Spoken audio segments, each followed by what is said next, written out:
Welcome back, everybody, to the Blues feed. It's a new episode with the same obsession. We're back with Chelsea. This is the preview of the Qarabag game back in the Champions League. Let's build this momentum before the international break. Before we get into it, reminder of everybody to drop a subscribe and a comment to enter into our Chelsea um, giveaway at 1,000 subscribers. And in your comment, why don't you give us your score prediction and who is going to score for Chelsea? It'd be good to see what everybody thinks about the game today. Before we jump into the preview, how are we doing, Luke? Yeah, very good, mate. Thank you. Apart from being hit with a minor case of man flu, other than that, I'm all good. I'm ready for Mate, watching. Ready to. you got to big it up. It's big. It's man flu. You're absolutely fucked, and the missus will have to do everything. Yeah, that's true. Yeah, but I saved that for when I'm at home. Yeah, Like, true. I can be honest now that I'm Yeah, generally that's fine. I'm all right. A bit of a snotty Uh, nose and that. But yeah, excited for Champions League tonight, mate. And it's a bit of an earlier one in the UK as well, which I quite like the earlier kickoffs. yeah, I don't mind it. To be fair, apart from the kids will be running around while I'm watching it, but apart from that, There is that. it'll be fine. But yeah, let's jump into it. We got the Qarabag game. Obviously not hugely aware of Qarabag. I don't watch Azerbaijani football particularly often, but I did watch a few games while before this episode. Um, they they are currently 15th in the Champions League table. They've got 2 wins and 1 loss. They beat Benfica away 3-2. They beat Copenhagen 2-0 at home. And then they just lost their most recent game. They lost 3-1 away to Athletic Bilbao. Um, they set up in a pretty standard 4-2-3-1 um, with the way they kind of play. It is quite counterproductive, but they press it sometimes and then sit in a low block in other times. So what we notice when they sit back, they quite keep their centre backs quite narrow, leaving a lot of space for the fullbacks. So they're quite vulnerable. So that's going to be quite key for us today. Um, Counter pressing for transition would also create quite a lot of opportunities, but we also need to be careful of the transition back of them. And when they are in their low block, they do give up quite a lot of shots at the edge of their box. Um, their best player is a guy called Andrade. He usually plays 10, but can also play out wide. He's their biggest goal threat and their best player. And then their captain, Zubir, is their left winger, and he's their most creative. So that's kind of the basis of Karabag's game, and where we can kind of exploit them and where their kind of strengths are as well. Anything you want to kind of add to that or discuss in that point? I think it just shows that fairly similar to a few of the teams we played recently. It's sort of like really exploit that space behind the fullbacks, be very direct one on one, and if we can overlap as well and make it a 2-on-1 scenario, then that should be the area to win the game in. I think the wingers need to be direct. I think it'll probably be Esteval and Gittins, which we'll come on to in a little while, and they're probably our two most direct wingers with the ball in terms of dribbling and taking on their opponent. So, yeah, there's a game there to be won, and let's be honest, we should be winning it comfortably. Yeah, I mean, we'll get on to our kind of team that we would like to see and what we've predicted also as well. I think it's pretty self-explanatory and pretty self-pickable, this team. I don't expect too many differences compared to what we've predicted, but I think if Delap starts and kind of takes command of those centre backs and takes the attention of those centre backs to him, it'll only make the wide players even more one on one. And then what I noticed when they played Atletico Club, there was a lot of gap between the centre back and the right back, or the centre back and the left back. So underlap or overlapping runs could create some quite good opportunities. So be that like a Hatto running on, or Gusto either inside or outside, or like a late run from somebody like a Santos attacking the channels could create quite a few opportunities as well. And then just having quite a few shots from the edge of the box. I mean, Atletico Club scored 2 of their goals from the edge of the box from shots taken quite early when they didn't let the defense settle as much. So I think that could be quite key here. But I think the wingers will be the biggest thing, and I think we've both chosen Esteval and Gittins, which we'll get onto in a sec. And if they carry on in the form that they've been in their last kind of 3 or 4 performances, I think we could be on for a good one here. But also we need to be very, very aware of the transition because they do attack very quickly when they do get the ball. So the defense will have to be concentrating. And they do take quite quick shots as well. So Jorgensen or Sanchez, whoever he goes for, is going to have to be quite aware of the shots as well. So that's the overview of Qarabag. It's not going to be an easy game, but it's one we definitely need to win if we want to progress. So hopefully we'll get the job done. Anything else you want to add, mate, before we go on to the team? Yeah, I think it's just important to carry on the momentum in the Champions League, to be honest. And okay, it's not the nicest place to go, or it's probably not going to be the most comfortable atmosphere, but realistically, we just need to get over the line. We've got a couple of tough games coming up in the Champions League, and the 3 points is it almost guarantees at least a place in the playoffs. So for me, it's win this game, try and win it in a comfortable manner where we don't really have to use any of the Caicedos of the world, etc., and keep them fresh for the weekend.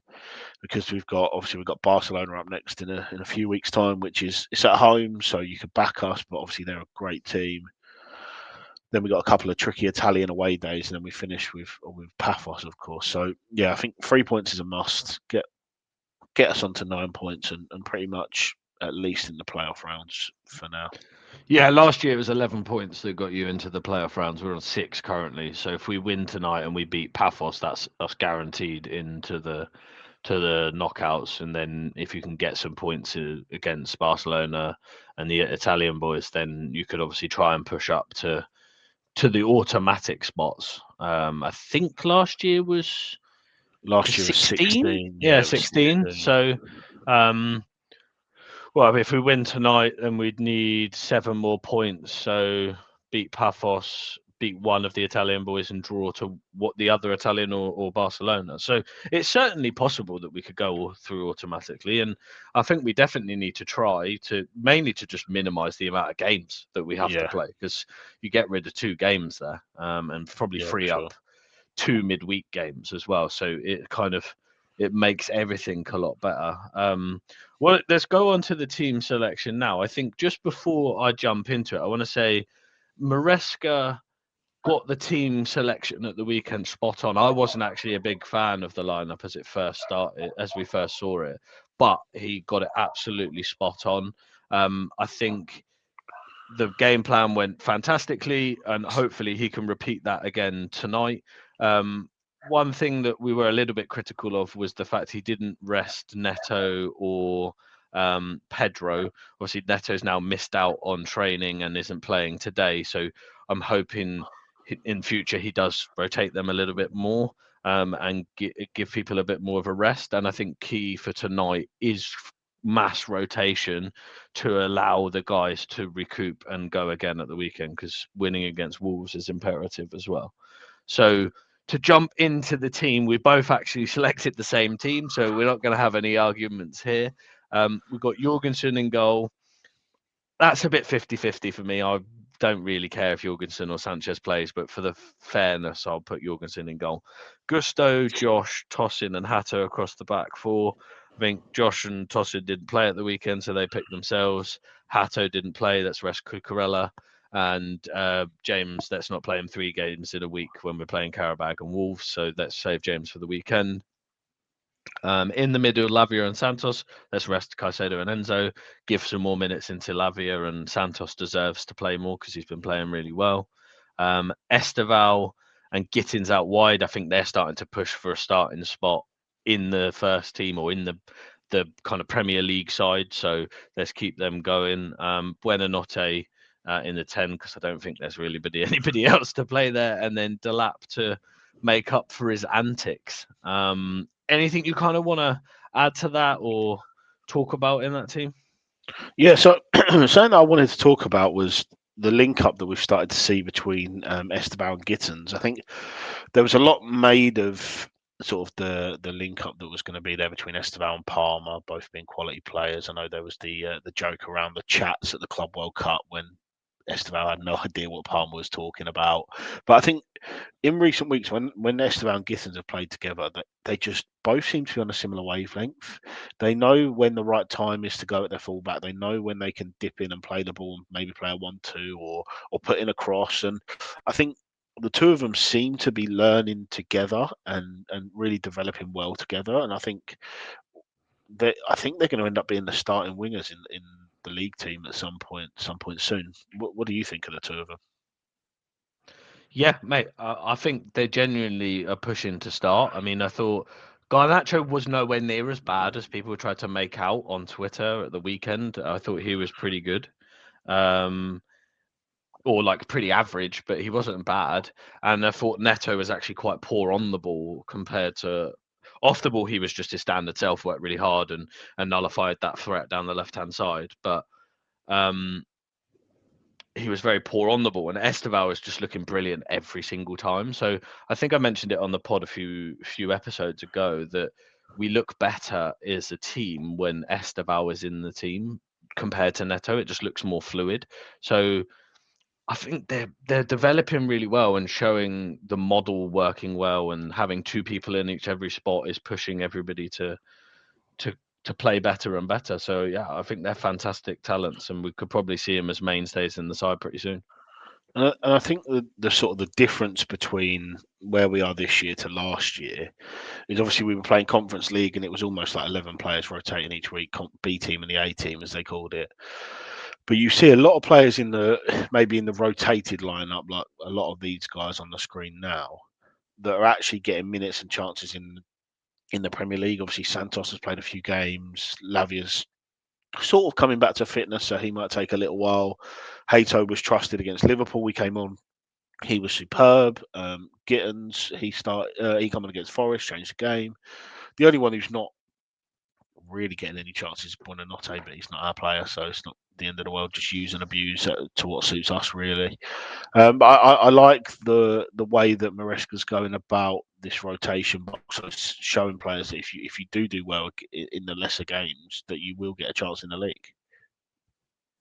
Yeah, yeah, I think that's what is key now, that we need to see that step up from Maresca into giving them the opportunities, because at the moment it's quite tough because we play every 3 days and it's like, well, we kind of got yourself into a position where you're the Champions League squad, you're the kind of Premier League squad, but soon we're going to, like you said a minute ago, you're going to play Barcelona, then we go into Arsenal immediately after Barcelona. You can't play You need the the squad, weaker yeah. side against the Barcelonas, but you also need to be able to rotate and rest, but not as mass as we are doing now. So the one thing that we need to see from Reska, and I think he probably didn't do it particularly well last season with the two sides. Not that there was too many that deserved to go to the Premier League squad, but um, I think we now need to see the time that you get an Esteval get the start over Neto because he keeps performing. Gittins gets into that first team or the Premier League side over Garnacho, and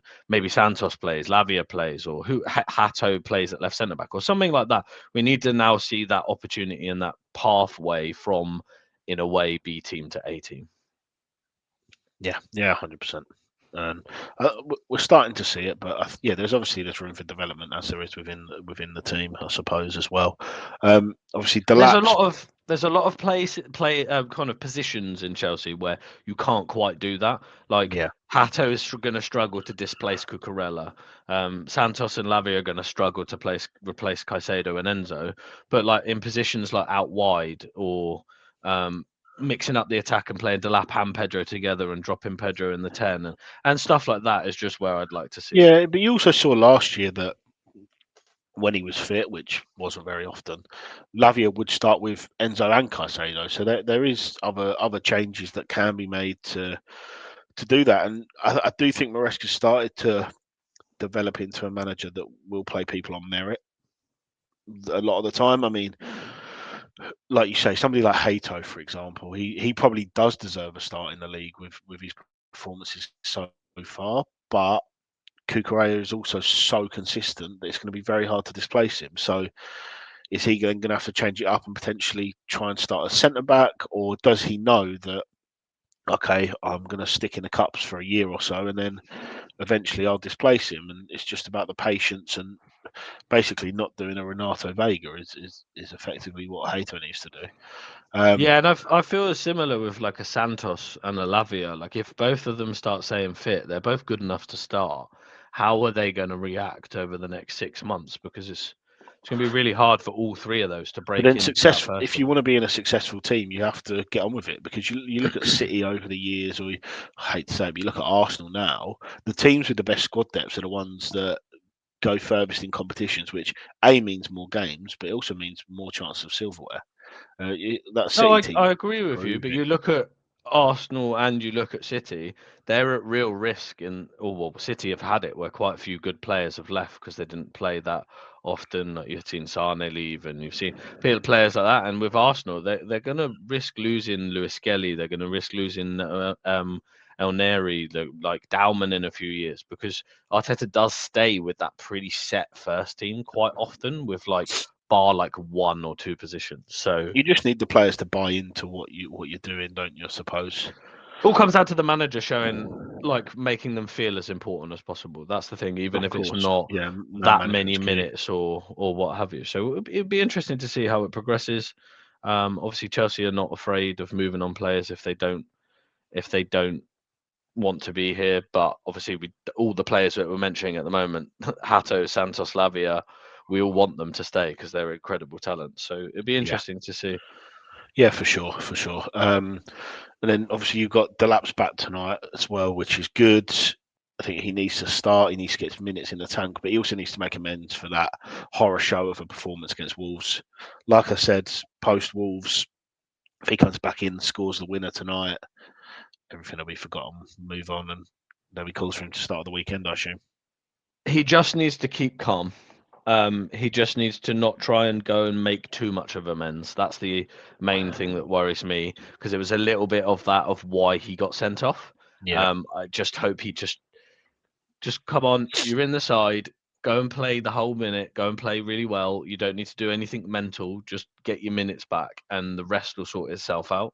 Whereas if he goes out and tries to think too much, oh, I got to make a statement. I've got to make up for it. He could go and do something stupid, or he puts too much pressure on himself and starts missing chances. So yeah, I would, I would, I would bleed him to just chill out, go and play the game. You're good enough. You made a mistake. Go and play your game. You'll score goals, and you'll help Chelsea a lot because he could be very key, especially until Palmer's back, and then still after that as well. So yeah, yeah, for sure. Absolutely, mate. cool. Let's go on to the score predictions. We're quite boring today. We're quite agreeable. So we've both gone 3-1. I've gone Esteval, Gittins, and Delap. You've Let's gone preface that we do these separately. yeah. The same as the lineup. We did the lineup separately, and it just turned out that we both wanted the same. Yeah, so the main difference is just I have Gitters to score and you have Santos to score. I expect them to score. They've scored in every single one of their Champions League games. They score quite a lot they score a lot in their domestic football as well. They do concede quite a lot. It's only one clean sheet in the Champions League. So I expect us to have too much. I think that they won't be good enough to hold us. But I expect them to score. I mean, we'll give up a chance at some point. We always do. Um, I've gone for Esteval and Gittins for the reasons that I gave at the Qarabag overview of they do leave their fullbacks quite vulnerable. So I think they will have a lot of one-on-one opportunities, and neither of them are afraid to take a shot. Even if Gittins can hit a ball into space against Spurs, but we won't talk about that.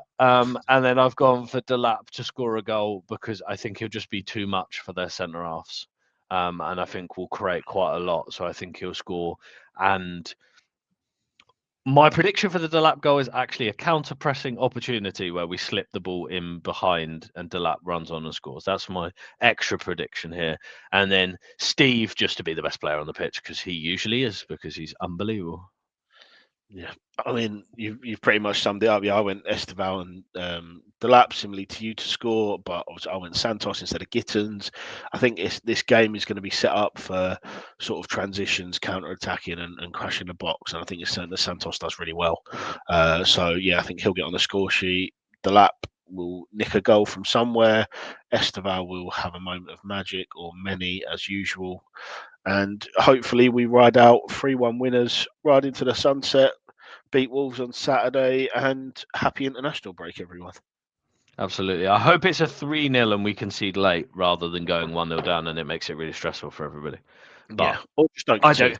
don't. I'd like Yeah, to be or wrong. just don't concede. Yeah, I absolutely. would like to be wrong and it be I mean, we didn't 6-0. concede against Tottenham, did we? And we didn't even give a chance up. So, Yeah. really, apart from a pot shot. So let's keep that up.